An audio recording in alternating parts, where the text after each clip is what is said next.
അക്ഷരത്തിലേക്ക് എല്ലാവർക്കും സ്വാഗതം.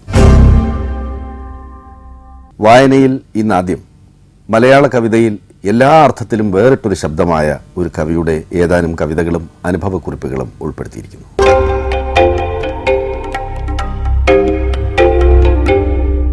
മഴവില്ലിൻ്റെ 7 എല്ലുകൾ എന്ന പുസ്തകം ഗൗദ ബുക്സാണ് പ്രസിദ്ധീകരിച്ചിരിക്കുന്നത്. ഇത് കവി എ അയ്യപ്പൻ്റെ വളരെ വ്യത്യസ്തമായ അനുഭവക്കുറിപ്പുകളും ഏതാനും കവിതകളും ഉൾക്കൊള്ളുന്നതാണ്. അയ്യപ്പൻ എന്ന കവിയെ നമുക്കറിയാം. തീർച്ചയായും മലയാള കവിതയിൽ എന്തുകൊണ്ടും വേറിട്ട ഒരു ശബ്ദമാണ് അയ്യപ്പൻ്റേത്. നിത്യസഞ്ചാരിയായ മാളമില്ലാത്ത പാമ്പ് പോലെ ഇഴഞ്ഞു നടക്കുന്ന ഒരാളാണ് കവി അയ്യപ്പൻ. ഒരുപക്ഷേ ഇതിനു മുമ്പും മലയാളത്തിൽ ഇങ്ങനെ നിത്യസഞ്ചാരികളായിട്ടുള്ള ആളുകൾ ഉണ്ടായിരുന്നിരിക്കാം. തീർച്ചയായും കുഞ്ഞിരാമൻ നായരെ നമുക്ക് ഓർക്കാതിരിക്കാൻ വയ്യ. അതുപോലെ തന്നെ സഞ്ചാരത്തിൽ വളരെയധികം തൽപരനായിട്ടുള്ള വിനയചന്ദ്രനെയും നമുക്ക് ഓർക്കാം. പക്ഷേ എന്നാൽ അതിൽ നിന്നും വളരെ വ്യത്യസ്തനാണ് അയ്യപ്പൻ. ഏതാണ്ടൊരു അരാജകവാദിയുടേതെന്ന് തോന്നുന്ന പോലെയുള്ള ജീവിതമാണ് അയ്യപ്പൻ്റേത്. അയ്യപ്പൻ്റെ ഏറ്റവും അടുത്ത ചില സുഹൃത്തുക്കളും അയ്യപ്പനുമായി ബന്ധപ്പെട്ടിട്ടുള്ള മറ്റാളുകളും ഒക്കെ ചേർന്ന അവരുടെ ജീവിതവുമായി ചേർന്ന ചില ചിത്രങ്ങളാണ് ഈ മഴവില്ലിൻ്റെ 7 എല്ലുകൾ എന്ന് പറയുന്ന പുസ്തകത്തിലെ ആദ്യ ഭാഗത്തുള്ളത്. ഇത് തീർച്ചയായും വല്ലാത്തൊരു അനുഭവമായി നമുക്കും തോന്നാം. കാരണം അയ്യപ്പൻ ഏതാണ്ട് 1 വയസ്സുള്ളപ്പോൾ തന്നെ അച്ഛൻ മരിച്ചു. ചെറുതിലേ തന്നെ അമ്മ ഉപേക്ഷിച്ച് പോവുകയും ചെയ്തു.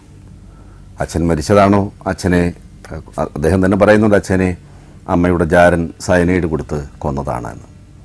അവിടെ നിന്നും അയ്യപ്പൻ പിന്നെ സഹോദരിയുടെ കൂടെയും മറ്റ് ബന്ധുക്കളുടെ കൂടെയും വളരുകയും പഠിക്കുകയും ചെയ്ത് പിന്നീട് തിരുവനന്തപുരത്ത് വരികയും പലരുമായും ബന്ധപ്പെടുകയും സാഹിത്യവുമായി ബന്ധപ്പെടുകയും ഒക്കെ ചേർന്നതിൻ്റെ ചിത്രങ്ങളാണ് ഇതിനകത്ത് തുടർന്നു പോകുന്നത്. അതിൽ സവിശേഷമായ ചില ചിത്രങ്ങൾ, ഉദാഹരണത്തിന് ആർ സുഗതൻ എന്ന് പറയുന്ന പഴയകാല ആദർശവാദിയായ കമ്മ്യൂണിസ്റ്റുകാരനോടൊപ്പം ജീവിച്ച ആ ദിവസങ്ങൾ വളരെ രസകരമായും അതേസമയം വല്ലാത്തൊരു അനുഭവമായും നമുക്ക് വായിച്ചു പോകാവുന്നതാണ്. ഏതാണ്ട് അദ്ദേഹത്തിൻ്റെ ഒരു അസിസ്റ്റൻറ്റിനെ പോലെ അദ്ദേഹത്തോടൊപ്പം ദീർഘകാലം കഴിയുകയുണ്ടായി. അവിടെ നിന്നാണ് അദ്ദേഹം പിന്നീട് വർഗീസ് വൈദ്യം നടത്തിയിരുന്ന പ്രസ്സിലേക്ക് മാറുന്നത്. അതുപോലെ തന്നെ ജോൺ എബ്രഹാമുമായിട്ട് ചേർന്നുള്ള അനുഭവങ്ങൾ, അയ്യപ്പനെ പോലെ തന്നെ നിത്യസഞ്ചാരിയും ഒക്കെ ആയിരുന്ന ഒരു ചലച്ചിത്ര സംവിധായകനായിരുന്നല്ലോ ജോൺ എബ്രഹാം. അവർ തമ്മിലുള്ള ഒരു സൗഹൃദവും കൂട്ടായ്മയും അടുപ്പവും അനുഭവങ്ങളുടെ സാദൃശ്യവുമൊക്കെ നമ്മെ അത്ഭുതപ്പെടുത്തും. ഇങ്ങനെ അയ്യപ്പൻ്റെ ഏറ്റവും അടുത്ത സുഹൃത്തുക്കളുമായും ഒക്കെ ഉണ്ടായിരുന്ന ബന്ധത്തെക്കുറിച്ച് അദ്ദേഹം തീക്ഷ്ണമായി ഇതിനകത്ത് അനുസ്മരിക്കുന്നു. കൂടാതെ ഏതാനും കവിതകളും. ഇതാണ് ഗൗദ ബുക്സിൻ്റെ മഴവില്ലിൻ്റെ 7 എല്ലുകൾ എന്ന് പറയുന്ന കവിതാ സമാഹാരത്തിൽ പുസ്തകത്തിൽ ഉൾച്ചേർത്തിട്ടുള്ളത്. രണ്ടാമത്തെ അയ്യപ്പൻ്റെ പുസ്തകം കൽക്കരിയുടെ നിറമുള്ളവർ എന്നതാണ്. ഈ പുസ്തകം പ്രസിദ്ധീകരിച്ചിരിക്കുന്നത് DC ബുക്സാണ്. ഈ പുസ്തകത്തിലും മഴവില്ലിൻ്റെ 7 എല്ലുകൾ എന്ന് പറയുന്ന പുസ്തകത്തിലെ 1-2 കവിതകൾ ഇതിനകത്തും വന്നു പോയിട്ടുണ്ട്. അത് പലപ്പോഴും അങ്ങനെയൊക്കെ സംഭവിക്കാവുന്നതാണ്. എന്തായാലും അയ്യപ്പൻ്റെ കവിതകളുടെ ഒരു സവിശേഷത എന്ന് പറയാവുന്നത് അതിതീക്ഷ്ണമായ അനുഭവങ്ങളെയാണ് അയ്യപ്പൻ എപ്പോഴും കവിതയാക്കാറുള്ളത്.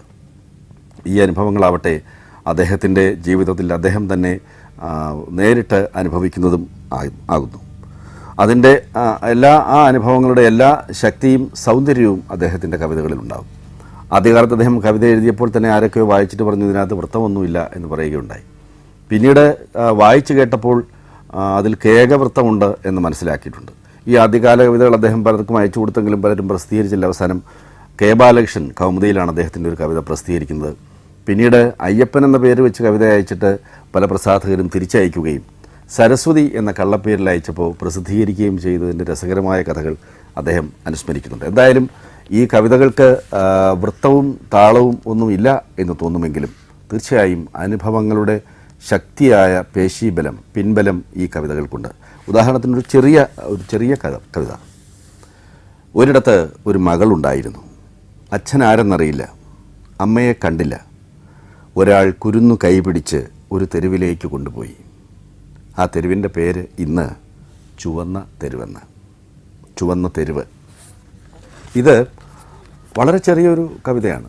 ഏതാനും വരികൾ മാത്രമേ ഉള്ളൂ. പക്ഷേ തീർച്ചയായും നമ്മുടെ ഇന്നത്തെയും എന്നത്തെയും നമ്മുടെ ഒരു സാഹചര്യത്തിൽ വളരെ പ്രസക്തമാകുന്ന ഒരു വിഷയമാണ് അയ്യപ്പൻ ഇതിലൂടെ പറഞ്ഞിരിക്കുന്നത്. ഇങ്ങനെ അയ്യപ്പൻ്റെ കവിതകൾ എപ്പോഴും ജീവിതം തന്നെ ആവുകയോ അല്ലെങ്കിൽ കവിത തന്നെ ജീവിതമാവുകയോ ചെയ്യുന്ന ഇത് തമ്മിൽ അഭേദ്യമായ രീതിയിൽ ബന്ധപ്പെട്ട് കിടക്കുന്ന ഒരു കാഴ്ച നമുക്ക് കാണാൻ കഴിയും.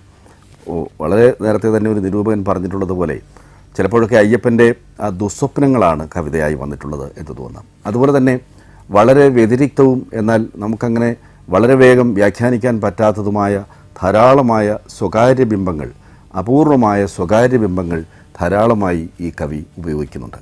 എന്തുകൊണ്ടും മലയാള കവിതയിലെ വേറിട്ട ഒരു ശബ്ദമാണ് അയ്യപ്പൻ എന്ന് പറയാതിരിക്കാൻ നിർവാഹമില്ല. തീർച്ചയായും ഈ കൃതികൾ വളരെ ശ്രദ്ധേയങ്ങളാണ്.